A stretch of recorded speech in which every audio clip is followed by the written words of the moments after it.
A group of friends, including Tainari, Carly, Dia, and Candies, are gathering together for what seems to be a festival celebration. Everyone is excited to meet up and join the festivities. The group discusses festival plans and mentions Ukon has returned. There appears to be a secret birthday surprise being planned, creating an atmosphere of excitement and anticipation among the friends. The group begins planning and organizing their contributions for the upcoming event. Everyone seems eager to help and participate in making the birthday celebrations special. The conversation shifts to discussing supplies needed for the celebration, including flowers and mint. Someone mentions purchasing items from Girl's Surprise Motor. The scene moves to a parade location where merchants are setting up stalls, including vendors from Pearl Village. The area is bustling with activity as people prepare for Kaniya Kanshan. One person places a detailed food order for the parade day, including masala cheese balls, potato boats, pani puri, and curry shrimp. They negotiate the price from 29,000 mora down to a more reasonable amount. A concerning incident occurs with a stove malfunction, though fortunately, no one is hurt. The vendor promises to fix the equipment by the end of the day to ensure safety. Candice prevents an accident when someone nearly falls due to boxes inappropriately placed on the road. This leads to a discussion about safety measures during the busy festival period. It is revealed that someone has developed an ability to see future events through their amber left eye, though they prefer to keep this information private to avoid causing worry.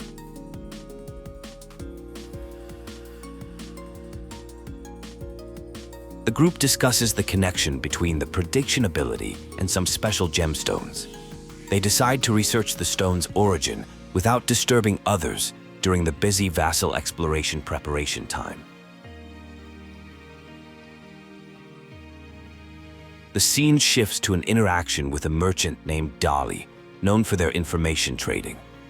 They negotiate prices for information about jewelry and stone origins. After intense negotiation, they reach a deal of 30,000 mora, with additional benefits including caravan safety guarantees and tax exemptions for visiting Earl Village. The interaction with Dolly concludes positively, with plans to meet again the next day. The merchant seems pleased with the arrangement, despite initial pricing disputes.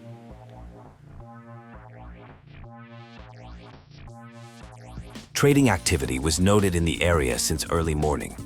A brief conversation revealed that Mr. Rory had quickly obtained his R Village Pass and tax reduction certificate before departing. Information about a mysterious gem emerged from a jeweler in Sumer. The gem was discovered months ago in severely damaged desert ruins where even wall writings were unrecognizable. Importantly, there exists another similar gem, as the original had been split into two pieces due to a crack. News of a caravan attack that morning emerged. The attack occurred on a remote road, raising suspicions about connections to the other gem. Caravans typically choose unconventional routes, either for small business operations or to transport important cargo. Investigation of the attack site revealed traces of elemental powers commonly used by desert tribes and Elmite brigades. Evidence included broken boards from transport vehicles and burn marks suggesting an explosion. A survivor recounted the attack, initially claiming they were transporting fireworks. The story seemed inconsistent, mentioning vines in the desert and bombs falling from the sky. The attacker reportedly possessed a green stone similar to the gem in question.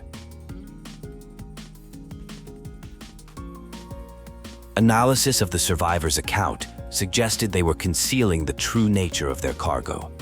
The attackers showed precise planning and efficiency, potentially aided by the jewel's future predicting powers.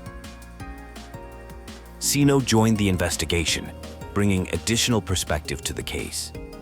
The situation appeared more complex than initially thought, with hints of deeper mysteries surrounding the cargo and attackers. The investigation shifted to tracking suspicious individuals discussing disturbing plans. Despite efforts to observe them closely, their conversation remained fragmented and unclear. The final exchanges revealed potential misunderstandings and unresolved concerns about missing persons and unpaid dues, adding another layer of complexity to the ongoing investigation. A discussion takes place about a missing person named Malak, who may have left due to feeling mistreated while doing coffee runs. The speaker insists they never treated Malak like an assistant and took good care of them weekly. The conversation shifts to reviewing plans for an elaborate candy tower designed for an event. The tower is meant to create a spectacular display where it hits a float car and releases candy into the crowd, like a fun firecracker effect. Technical details about the candy tower are discussed, including using soft materials like Geishohana cloth to prevent injuries. The timing will be coordinated with Lord Kulaqsanali Devi's float passing by, with considerations for wind and humidity. A theory is proposed about someone named Candies potentially seeing past events rather than future ones. This relates to a broken blower incident and increased activity at Almost Port affecting the area's traffic patterns. The missing Malak returns, explaining their absence was due to coffee bean shortages at stores. The group discusses various theories about recent strange occurrences while heading to the Temple of Wisdom. Farzan Senpai joins the group and presents a completed proto-vehicle imitation device. The focus returns to the Candy Tower project, with team members working on different aspects like decorating candy at Doniazard's house. An unexpected visit from Kulaqsanali Devi creates tension as the group tries to hide their surprise preparations. They discuss architectural designs as a cover, leading to some awkward moments. Nero arrives and invites Kulaqsanali Devi to review a performance at Zubair Theatre for the Genshin festival, providing a convenient exit from the awkward situation. After the close call, the group decides to relocate their meeting place to Pardis Di for better privacy. They encourage Cave to continue with the Candy Tower design despite earlier tension. The scene ends with concern about Nero's absence from a meeting, despite reportedly leaving the Grand Bazaar earlier. Meanwhile, there's an ongoing investigation about stolen cargo from a suspicious caravan and jewelry purchased by someone in the desert. A dangerous situation has developed where both a hazardous item and a valuable jewel have gone missing. At the same time, Nero has disappeared without any clear explanation. While the connection between these three events remains unclear, there are concerns that someone may be attempting to disrupt the important vassal search program. The investigation begins at the Grand Bazaar to track Nero's movements. Witnesses confirm Nero left through the North Gate earlier that day, appearing cheerful and well-dressed. Further testimony reveals Nero crossed the bridge outside town to meet someone, though the person's identity remains unknown. The search continues with analysis of footprints and traces in the area. A vision provides clues through faint voices, suggesting movement towards some ruins. The group proceeds in that direction, believing they are on the right track.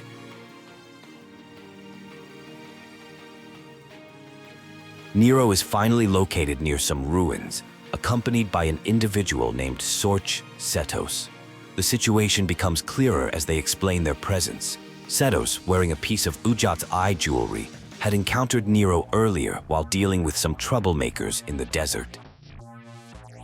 Setos reveals their true purpose, preparing a special birthday gift for Lord Kulaqsanali Devi.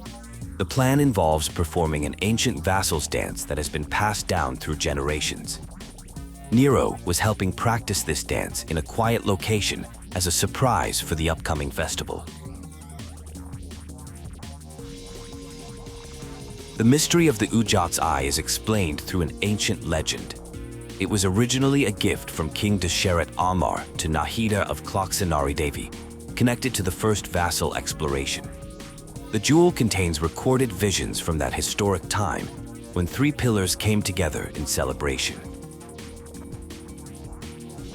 The discussion begins focusing on the legendary eyes of Ujjat and their special connection to the people of Amar, particularly descendants of King Desolate. Though broken, These artifacts still contain visions of the past. A decision is made to relocate both pieces of Ujjat's eye to the Hall of Silence for safekeeping. There are concerns about returning it to Kulaqsanali Devi, but it's determined best to avoid stirring up potentially painful memories. The Mahamatras commit to investigating evidence of Caravan crimes. Meanwhile, someone stays behind as a bodyguard due to monster activity in the area. The scene transitions to dance lessons with enthusiasm. The group returns from their mission, finding that preparations for a surprise event are underway. Someone had been working overnight on blueprints, while others constructed a candy tower framework.